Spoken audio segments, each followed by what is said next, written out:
What's up, guys? Welcome to Daily Dose of Reddit. This is your host, Zach, and today's subreddit is r/IDontWorkHereLady. Alright, this story was called Accusing Me of Crimes Because You Want to Rule the Police? So, I'm the son of a police officer, and I usually go on a ride-along with him once every few years. This time, however, I decided to go on a ride-along with one of the officers from the next town over. I've grown up with the average opinions of cops as a teenager, then as an adult, ranging from, "they're just thugs beating on innocent people," to "holy heck, that guy was 100% guilty," while having minimal info on both kinds of events. In recent years, as I get older, I begin to have a much more moderate opinion, especially after what happened on this ride-along. I am not a police officer. I live in Connecticut, and it might surprise people to know that we aren't exactly a state filled with rich people everywhere. There are poopy towns, poopy areas in towns, or just generally poopy people everywhere. This is a story about a poopy area in an otherwise average town. Unfortunately, the heroin crisis was at its worst by this time. Here's a little more backstory on this event. This town is known for some of its seasonal events, like most New England seaside towns. As such, we usually get a lot of tourists from out of state or states or visitors from other parts of the state. This time, however, we got someone who is just petty enough, narcissistic enough, arrogant enough, and entitled enough to cause a near international incident. I was finishing the paperwork I needed to get the ride-along, introduced myself to the first officer, and talked with him for a bit, while he finished his starting protocols for the day, like checking email, checking to see if he's been left any messages, looking into current recent incidents, folks. All in all, it was like being with a family member again. He told me the day was going to be a little bit longer because a few people he got called to the week before called his number to follow up on an incident. This is called a callback. While he was doing this, I offered to pick us up some car-friendly lunch from a sub place I really loved. Little did I know, I was about to be followed by one of the worst human beings I've ever encountered in my life. And I've met a homicidal necrophiliac pedophile maniac, for context if you're brave enough. I'm wading through this nightmare traffic to get to the sub shop, then I decide to just park at my friend's house so I can walk the rest of the way. Town is rather close and easy to walk in. I get to the shop and order their special for the week, get some snacks and drinks, then walk out the door and into my nightmare lady by accident. I apologized and asked if she was alright. She told me she was fine with one of the most monotone voices I've ever heard. I thought maybe she didn't get her coffee or something,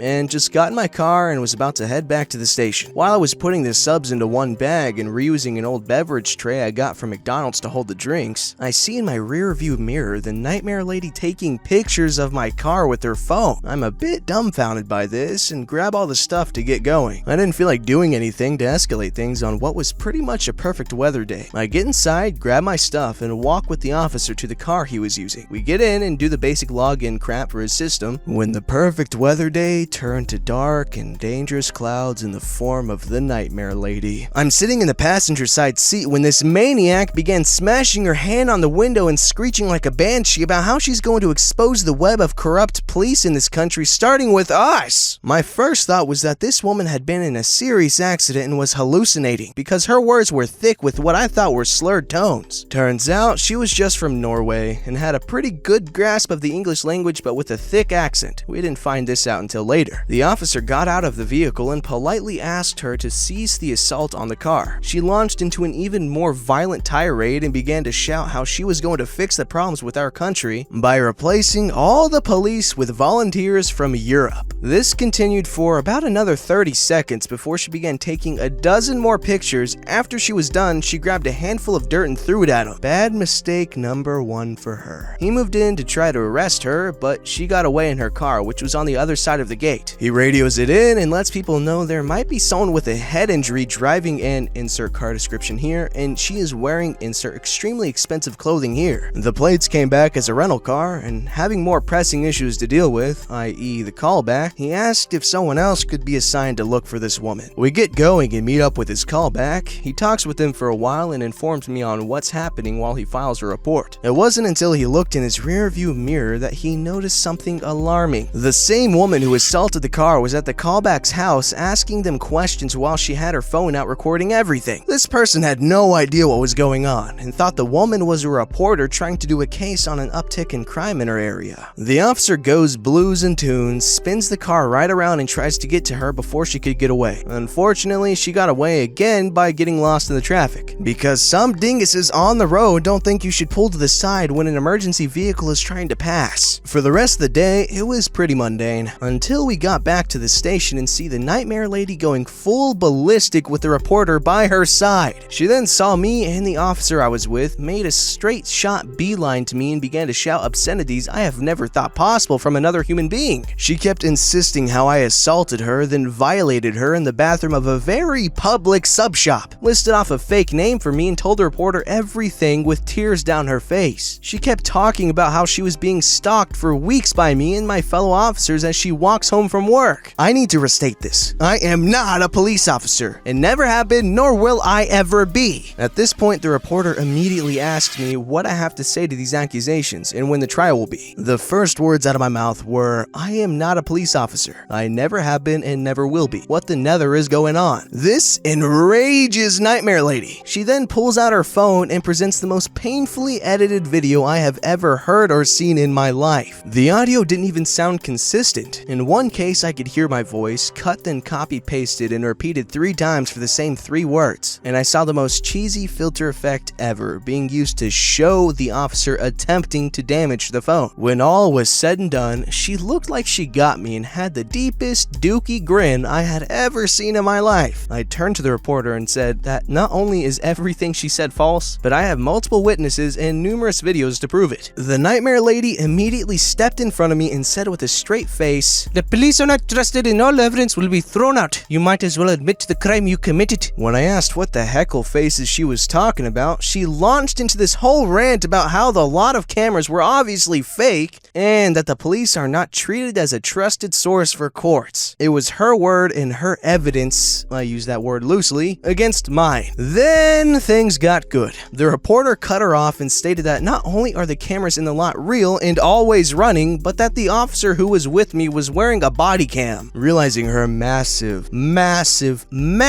mistake, she attempted to snatch the camera off the officer's body. Big flippity-doo-dotting mistake number 2. As not only did she manage to grab it and attempt to destroy it by throwing it against the wall, but then she tried to kick him in the nuts and run away. This went over as well as eating a lead salami. She brought her foot up and got it completely trapped by the officer just moving his leg to the side. He then began to arrest her and read her rights. During all of this, she was screaming police brutality, demanding the reporter only show the part of her being pinned down and arrested, and how the reporter has to only release her version of the story. It turns out Nightmare was a 19-year-old representative from a non-profit organization based in Norway which tries to offer aid to prisoners who are unjustly imprisoned worldwide. It's a genuinely good organization and I've donated to them before. But Nightmare seems to think she's a big member with huge overreaching authority. Her justification for all of this is that she thought I was a corrupt officer because I didn't hold the door open for her when I left with my hands full. I found out much later on that she unwittingly confessed to the attorney from the non-profit how it was all made up and she wanted to get her name in the organization so she could take over the local police and fix them. She was the delusional daughter of a rather radical activist from the 80s in Norway and was basically a spoiled rich brat who didn't think consequences applied to her. The organization distanced themselves from her and I still donate to them because they do darned good work. Oh boy, okay, so I guess the moral of the story is don't associate with Norwegian women because they'll assault a police officer in front of you.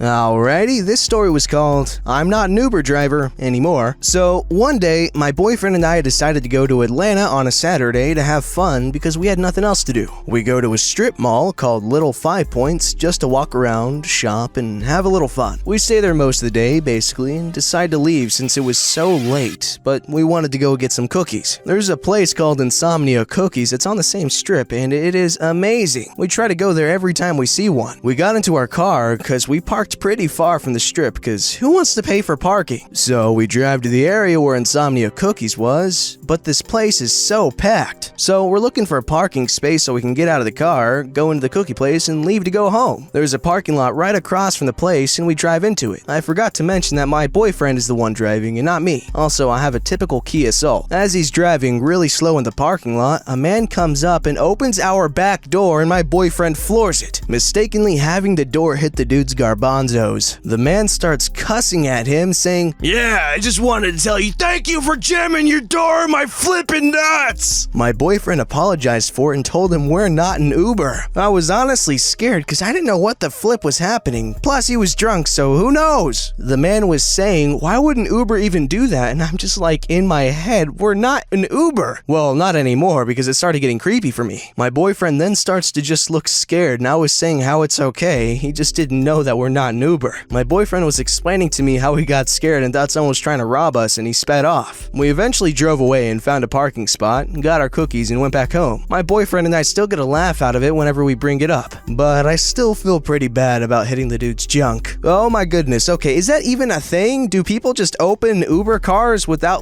having called them first? That's a little concerning. Let me know in the comments below what you would do in that situation, because honestly, that'd be terrifying.